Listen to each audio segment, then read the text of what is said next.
ఇప్పుడే country delight యాప్ని download చేసుకోండి. Download the country delight app now.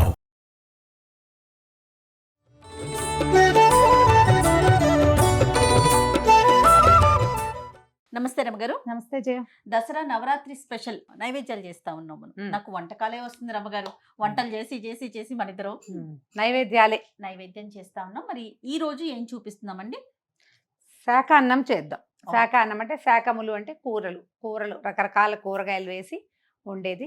ఇది ప్రత్యేకంగా అన్నపూర్ణాదేవికి కానీ కాళరాత్రికి కానీ అంటే మహిషాసుర మర్దిని ఆ 9వ రోజు మహానవమి నాడు కానీ లేకపోతే అన్నపూర్ణాదేవికి 4వ రోజు అట్లా అలాగే అమ్మవారికి కూడా మొత్తం అన్ని కూరగాయలతో అలంకారం చేస్తారు. అన్నపూర్ణప్పుడు అలా చేయొచ్చు. అంటే మనం ఏమన్నా శాకంబరిగా మనం అలంకరించవచ్చు అమ్మవారిని. మన పద్ధతి ప్రకారం చేసుకోవచ్చు. ఈ శాఖ అన్నాన్ని ఈ రోజున కానీ ఆ రోజున కానీ పెట్టుకోవచ్చు. దీన్ని ఏంటంటే ఒట్టి కూరలతోటి ఇదివరకు తీగూర అని చేసేవాళ్ళు.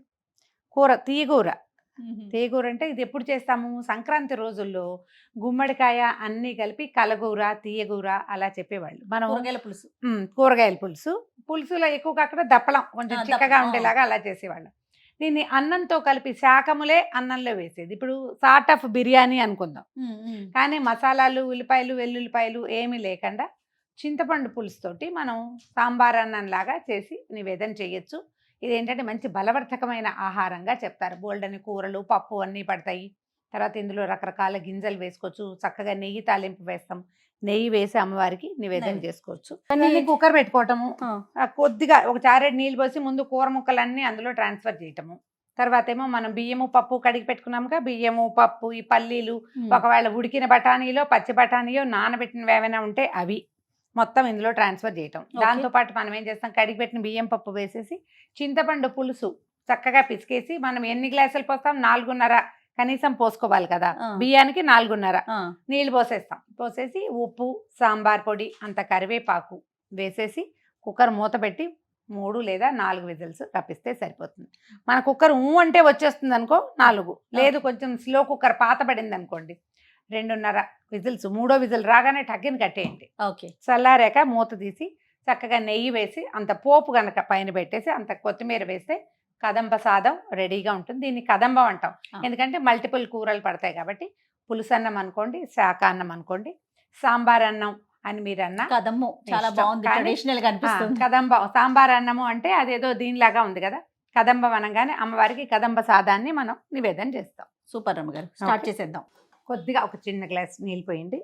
ఒక చిటికెడు పసుపు వేద్దాం. ఓకే, మనం తరిగి పెట్టుకున్నాం రకరకాల కూరగాయలు. నేనేం చేస్తానంటే ఇది పొయ్యి మీద పడేసి ఒకటి తరిగి వేసేస్తానమాట. ముందు మనం ఏర్పాటుగా చేసాం కాబట్టి ఇన్ని తరిగి పెట్టుకున్నాం. కొంచెం కాగనిస్తారా? ఏం అక్కర్లా, వేసేసుకోవచ్చు. నేను చూడండి బీన్స్ వేస్తున్నాను. ఏవైనా అన్ని ఇన్ని చాలండి, ఎక్కువ ఏం అక్కర్లేదు. 2 బెండకాయలు కూడా ఇందులోనే ఉన్నాయి. తర్వాత బెండకాయలు 2 ఉన్నాయి. ఎక్కువ జిగురు వస్తుంది, అంత కాకుండా ఊరికే 2 రుచి కోసం వేసుకోవాలంతే. చిక్కుడుకాయలు ఉన్నాయి. తర్వాత ఒక సొరకాయ ముక్కలు కాసినాయి. ఒక క్యారెట్, బీట్రూట్ వేస్తే రంగు మారుతుంది, వేయబోకండి. తర్వాత ఇదిగో చిలకడ దుంపలు, ఇవేమో ఆలుగడ్డలు, తర్వాత చిలకడ దుంప ముక్కలు, ఇవి చామదుంపలు. పచ్చిమిర్చిని చిన్న ముక్కలు చెయ్యొద్దు, ఊరికే ఒక ఘాటు పెట్టి అప్పుడు ఏమవుతుందంటే దాని రుచి వస్తుంది కానీ అది కలిసిపోకుండా ఉంటుంది. మనం నివేదన చేసిన తర్వాత వడ్డం చేసేటప్పుడు కాయ కనపడుతుంది చూడండి, ఇట్లా కనిపిస్తుంది కదా. అవును. ఒక టమాటా వేస్తున్నాను. ఓకే, ఇప్పుడు ఏం చేస్తున్నానంటే ఇక బియ్యము కందిపప్పు కడిగాను కదా, అది వేసేస్తుంది. ఎక్కువ బియ్యం చాలా ఏం చేయక్కర్లేదు జయ. ఒక చిన్న కప్పు వేసినా కూడా బోల్డ్ అయిపోతుంది. అవును, కూరగాయలన్నీ ఉన్నాయి కదండి, చాలా ఉన్నాయి కదా. ఉప్పు వేస్తే పప్పు ఉడకదు అలాంటి అనుమానాలు పడకండి, చక్కగా ఉడికిపోతుంది. ఇది కుక్కర్ కదా. పులుసు పొడి ఏది ఉంటే అది. ఓకే, ఇవి 1కి 4 లేదా 4.5 కొలత పెట్టుకున్నాం కదా. అవునండి. ఈ పులుసు నీళ్లు పోసేద్దాం. చింతపండు పులుసు కొంచెం పలచగా తీసి పెట్టుకోవాలి అంతే. ఓకే, పల్లీలు నానబెట్టి పెట్టాను, కొన్ని నానబెట్టిన పల్లీలు వేసుకోండి. ఓకే, ఒకసారి గరిటె పెట్టి కదిపేసి పైకి కిందికి.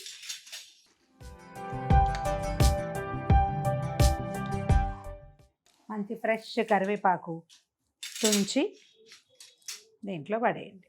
మనం ఇందులో ఒక చుక్క నూనె నెయ్యి ఏమీ వేయలే. అవును. అవునా? తర్వాత తాలింపు వేసుకోవటమే. చివరికి తాలింపు వేసుకుంటాము. మూత పెట్టేద్దాం. ఓకే. కుక్కర్లో చేసుకుంటే అతిపెద్ద వెసులుబాటు ఏంటంటే ఇదే. చిన్న కుక్కరే ఫుల్గా ఉంది కాబట్టి 3 విజిల్స్ రాగానే ఆపేసేయచ్చు. ఓకే అండి. ఓకే. రమ్మగారు, 3వ విజిల్ వచ్చింది, ఆపేద్దాం. మీరు వేసిన కూరగాయలకి హ్మ్. అన్నానికి ఇది పొంగి పొర్లిద్ది అనుకున్నా నేనైతే. కానీ సరిపడా నీళ్ళు పోసాము. కుక్కర్ మంచిదన్నమాట. కొంచెం విశాలమైనది పెట్టుకుంటే సరిపోతుంది. మరి ఇంకా అదేగా చెప్పాలి, బంగారు కుక్కర్, అందుకని మాట రమ్మగారు కుక్కర్ అండి, అందుకని కుక్కర్ మంచిదని చెప్పి ప్రమోషన్ చేసుకుంటున్నారు చూడండి. ఇంకా అయిపోయినాక మనం తాలింపు వేసుకోవటం రమ్మగారు. ఇది చల్లారంగానే దీంట్లో తిరగమాత పెట్టడము, కొంచెం కొత్తిమీర వేసుకోవటము, నివేదన చేసుకోవటం అంతే. ఓకే. రమ్మగారు హ్మ్. విజిల్ అయిపోయినట్టుందా? చూడ్డానికి ఎంతో బాగుంది ఇది. అవునండి. ఏదైనా పెద్ద దాంట్లో చేస్తే ఇప్పుడు చూడు, పచ్చిమిర్చి తీసేయచ్చు అని చెప్పైనా పచ్చిమిరపకాయ పైకి వచ్చేసింది చూడు. దీనికి ఏం చేయాలంటే ఓ మూకుడు పెట్టుకుని కొంచెం కొద్దిగా నూనె, మరి కాస్త నెయ్యి వేసి చిన్న తాలింపు వేసి దీని మీద వేసేస్తే అంతే సరిపోతుంది. నూనె నెయ్యి వేయండి. నెయ్యి వేస్తేనే బాగుంటుంది. దీంట్లో మీరు జీడిపప్పులు కూడా వేసుకోవచ్చు. ఓకే. మళ్ళీ పులిహార పోపులాగా అక్కర్లేదు. సాంబార్ తిరుగుమాత పెట్టుకుంటాం కదా, మెంతులు, మినపప్పు, ఆవాలు, కొంచెం జీలకర్ర అవి వేసి కాస్త ఇంగు వేయటము, తాలింపు వేసుకోవటం, కాస్త కొత్తిమీర కట్ చేసి పైకి పరిచేసి దీన్ని ఎట్లా చూడు, ముక్కలన్నీ పైకి వచ్చినాయి కదా, అవును. తిరగేస్తే ముక్క చెక్క కిందకి వెళ్ళిపోతాయి. నా మెథడ్ ఏంటంటే పచ్చిమిర్చి వచ్చేస్తుంది. అమ్మవారి నివేదనకైతే తాలింపు మొదటే వేసేస్తా కుక్కర్లోనే. మామూలుగా మనం విడిగా చేసుకునేటట్టయితే ఈ 2 పచ్చిమిరపకాయలు తీసి పక్కన పెట్టి తిరగమాత పెట్టేస్తాను. కొత్తిమీర వేస్తున్నాను దీని మీద.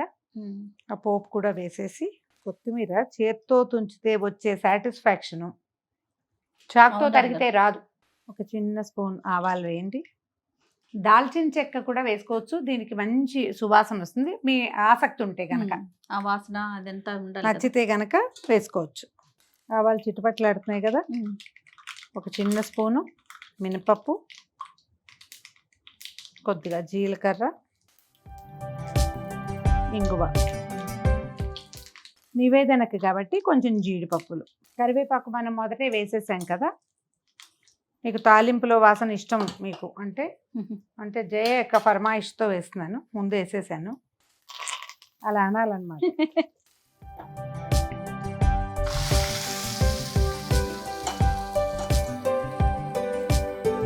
ఒక్కసారి కలిపేసి ఇది లోపలికి, పోపు వాసన పోకుండా. చూసావా లూజ్గా కనపడుతుందా? అవునండి.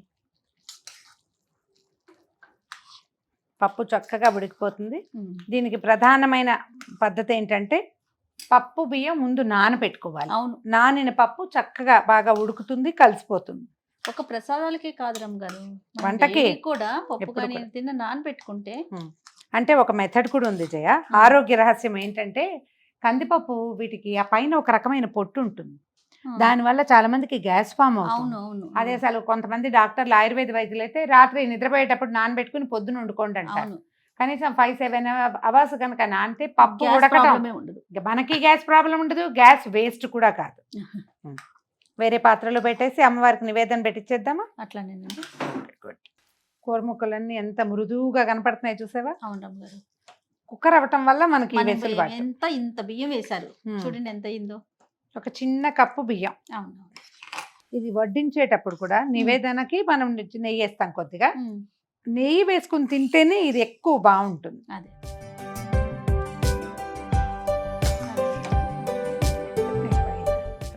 శాకంబరి దేవికి అత్యంత ప్రీతిపాత్రమైన శాకాన్నం, చింతపండు తగ్గించటము, పెంచటము, ఇవన్నీ మన అలవాటు ప్రకారం చేసుకోవటమే. ఇలా నేను చెప్పిన కొలతల్లో చేస్తే చక్కగా వచ్చేస్తుంది. ట్రై చేసి చూడండి. అమ్మవారికి నివేదనలో ఒకరోజు తప్పకుండా ఈ శాకాన్నాన్ని లేదా కదంబ సాదాన్ని చేసుకోండి. తప్పకుండా రమ్మగారు. మరొకసారి సుమన్ టీవీ ప్రేక్షకులందరికీ దసరా శుభాకాంక్షలు.